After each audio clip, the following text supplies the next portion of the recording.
goes this one. Yeah. Give me some bad dreams, this one.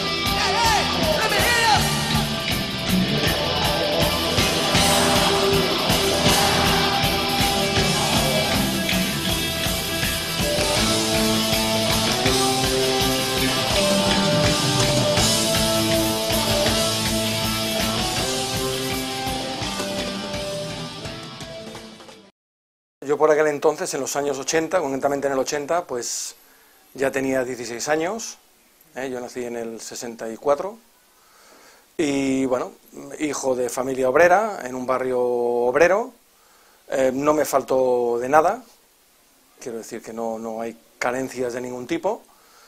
Nosotros no habíamos tenido la vivencia de ese mundo represivo de antes. Nuestros padres sí, ¿no? Y para ellos habían 4 normas básicas, ¿no? 4 normas de educación, de comportamiento básicas. Para nosotros empezaban a haber muchas más cosas, nos llegaba más información de muchos otros lugares. Era la temporada del vaquilla, del torete, de las bandas callejeras, de las películas perros callejeros.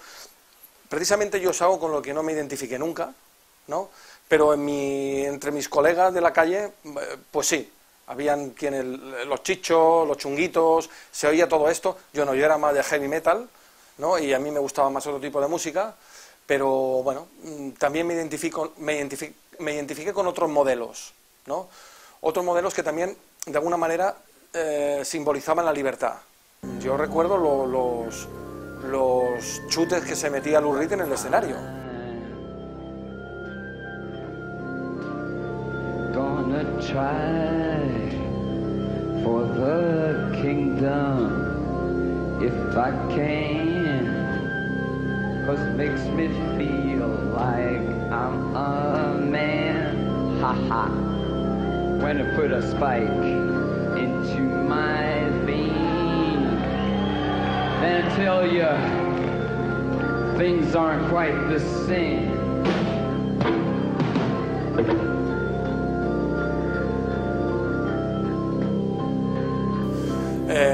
Vamos, que no habían unas claras ambiciones ni unos claros objetivos y claro, no tenía nada. La decisión de consumir drogas parte de uno mismo.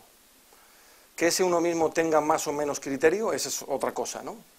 O sea más o menos maduro, también.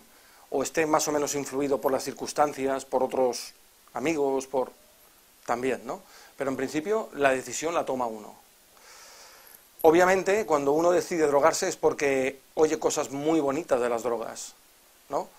Y no quiere escuchar los mensajes negativos.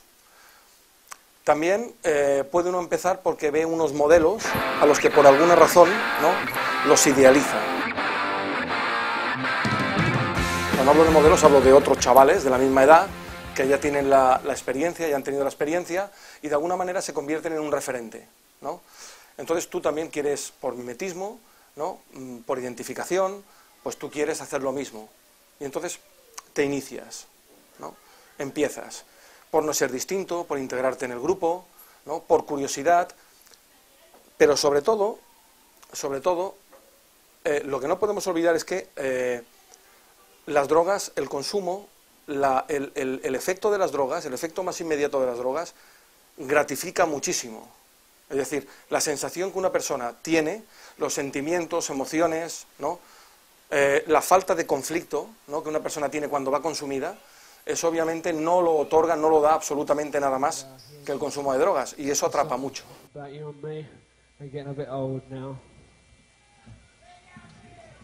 Song called My Generation.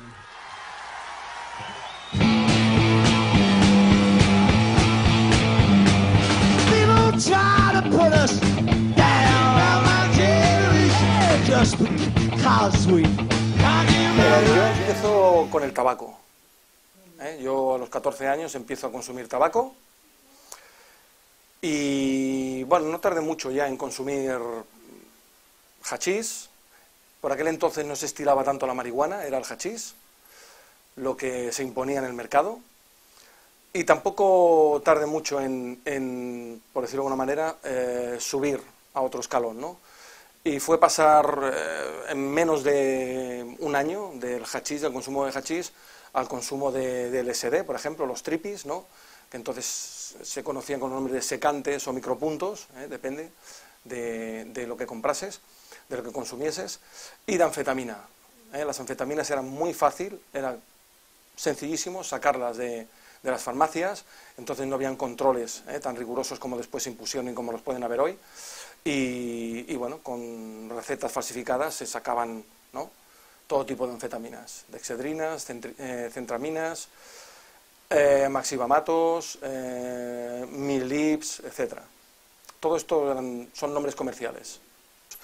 Pude mantener una vida más o menos normal, incluso pude acabar unos estudios, pude mantener un trabajo, pero yo en fines de semana y poco a poco se fue introduciendo el consumo también durante el resto de días de la semana, ¿no?, los días laborables, ¿no?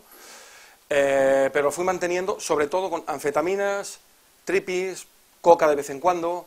Los porros eran una especie de ¿cómo te diría yo?, de guarnición, ¿no? Tú pides en un restaurante un bistec, te traen las patatas con el bistec y unos guisantes. Pues en este caso el consumo de porros era algo así como los guisantes. El plato fuerte eran las anfetas, eran los tripis, ¿no? La coca de vez en cuando. No se consumía demasiado, por lo menos en mi ámbito, ¿no?, o en el estrato social en el que yo me movía, no se consumía todavía demasiado. Y bueno, resultó que, si no recuerdo mal, en 1984-85, Ernest Lluch, que era ministro de Sanidad, si no recuerdo mal, por aquel entonces, del gobierno socialista que teníamos entonces, retiró del mercado muchos medicamentos, algunos de los cuales eran anfetaminas que nosotros consumíamos. Claro, muchos de los amigos de las anfetaminas buscamos alternativas. Algunas eran otras anfetaminas, pero de peor calidad, es decir, los efectos que te producían no eran tan gratificantes y, sobre todo, el bajón, es decir, cuando desaparece el efecto, era mucho más deprimente, ¿no? Era mucho más duro, ¿vale? Más patético, por decirlo de alguna manera, ¿no? Entonces, claro, nos debatíamos entre ¿hacia dónde vamos? ¿Hacia la coca o hacia la heroína? Y yo supongo que en función del perfil de cada persona, pues unos eligieron unas y otros otras. O incluso el grupo también, ¿no? La presión de grupo, la gente con la que tú te movías, pues te hacía entender más hacia una cosa y más hacia otra, ¿no? Entonces, yo concretamente, pues fui hacia la heroína. Eso no significa que cocaína no la utilizase de vez en cuando, ni el chocolate, ¿no? Pero acabé especializándome, por decirlo de alguna manera, en el opiáceo. Nada. ¿Qué pasa? Que da un colocón muy fuerte, ¿no? Más que eso. Te da la paz. Y bueno, la heroína empiezas por la general a consumir la esnifada, ¿no? Estuve bastante tiempo consumiendo heroína hasta que ya pasé a inyectármela, ¿no? Es todo un proceso.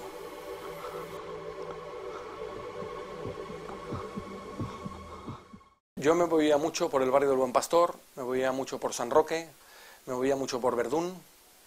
El Carmelo también era un barrio bastante castigado, pero yo no era uno de los barrios donde yo soliese ir a pillar. Yo sobre todo Buen Pastor, el Bronx, la zona que todo el mundo conoce con el nombre del Bronx, ¿no? Y a veces también por los Arcos, que están allí en la Rambla, la parte de abajo, por allí también, o la zona de la calle Ferlandina, allí también se pillaba buen material, también era fácil.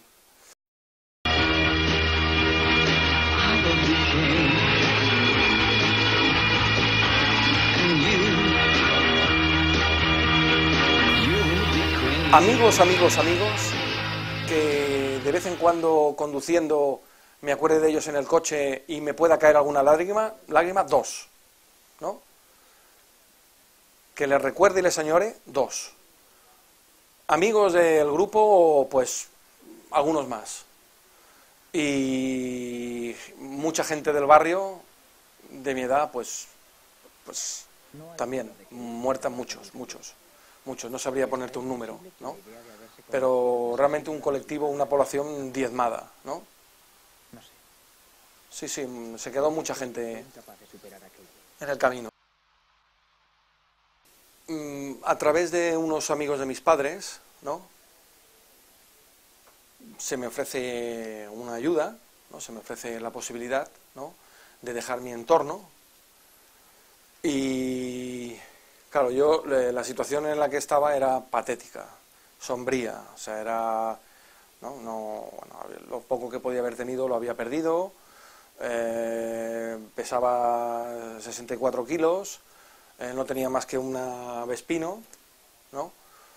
Y bueno, en cuanto a amigos y tal, todo lo que en un principio era aquel grupo con el que nada, uno acaba solo, totalmente solo, ¿no? Aquellos había, ¿no? Unos porque habían dejado de consumir, ¿no? Otros porque ya habían fallecido, otros porque, bueno, no sé. O sencillamente porque cada uno va a la suya, ¿no? Y entonces el grupo deja de existir, ¿eh? Cada uno va a satisfacer su necesidad, ¿no? Que es la del consumo. Entonces se me ofrece la posibilidad de retirarme a un lugar. Yo efectivamente lo hago, ¿no? Me marcho a un lugar no muy lejano, pero estaba engañando a las personas que me habían acogido. De tal manera que yo todas las noches me estaba escapando de aquel lugar y iba a buscarme la vida para consumir. Claro, yo llegó un momento en que dije, bueno, entonces todo esto que estoy haciendo, ¿para qué sirve? ¿No? Entonces confesé mi engaño, dije, mirad, me estoy haciendo esto, ¿no? Me estoy escapando por las noches, estoy yendo a los lugares donde puedo pillar, estoy consumiendo y de madrugada vuelvo aquí y parece que no ha pasado nada, pero bueno, no. Y bueno, así que yo de primeras pensé que me mandarían a tomar por saco, es decir, me dirían, pues tío, pero no, todo lo contrario, me ofrecieron otra alternativa, irme más lejos todavía. Y yo no las tenía todas conmigo, además yo tenía la idea de que esto se trataría de estar 15 días sin consumir, que luego volvería, buscaría un curro y, ¿sabes? Vamos, una inconsciencia absoluta, ¿no? Total.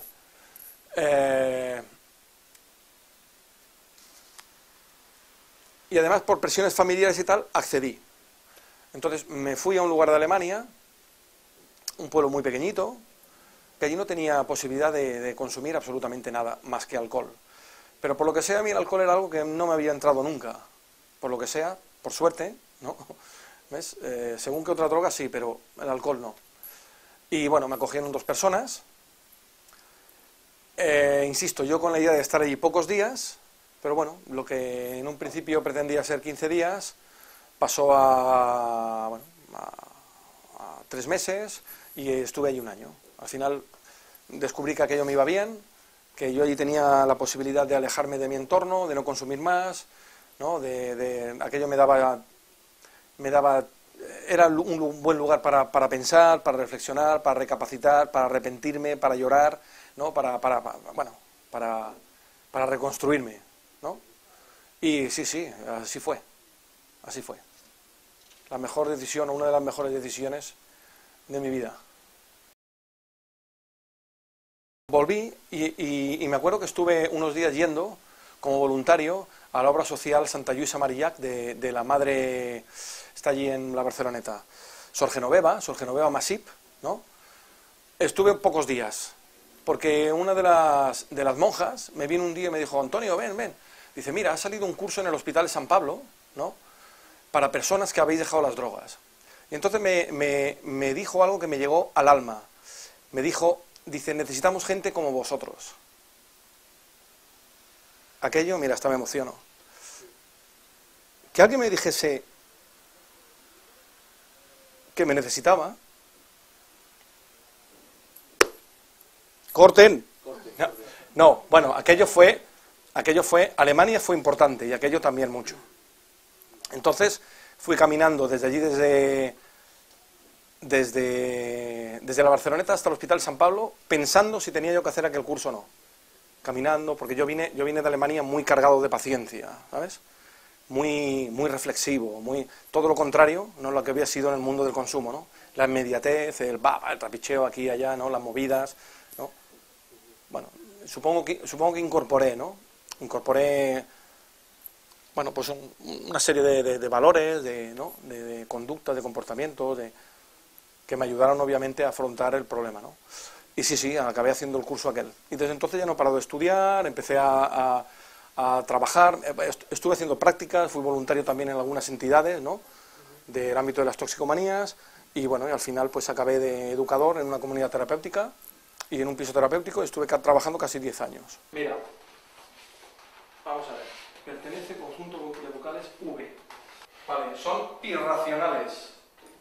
Actualmente soy educador, trabajo en el ámbito de la salud mental y colaboro también, concretamente con jóvenes de entre 16 y 25 años en el ámbito de la salud mental, pero también colaboro con un centro juvenil, Martí Codolar, en una UEC, en una unidad de escolarización compartida, que es el lugar donde se acoge, ¿no?, a los estudiantes de la ESO que expulsan de los institutos, ¿vale?, y que por obligación tienen que estar escolarizados hasta los 16, ¿vale?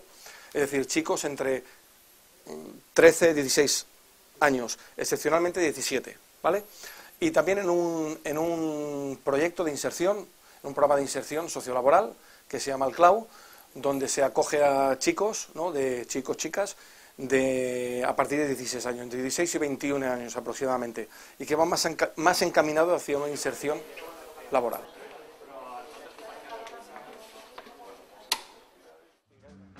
One pill makes you larger and one pill makes you small, and the ones that mother gives you don't do anything at all. Go ask Alice when she's 10 feet tall.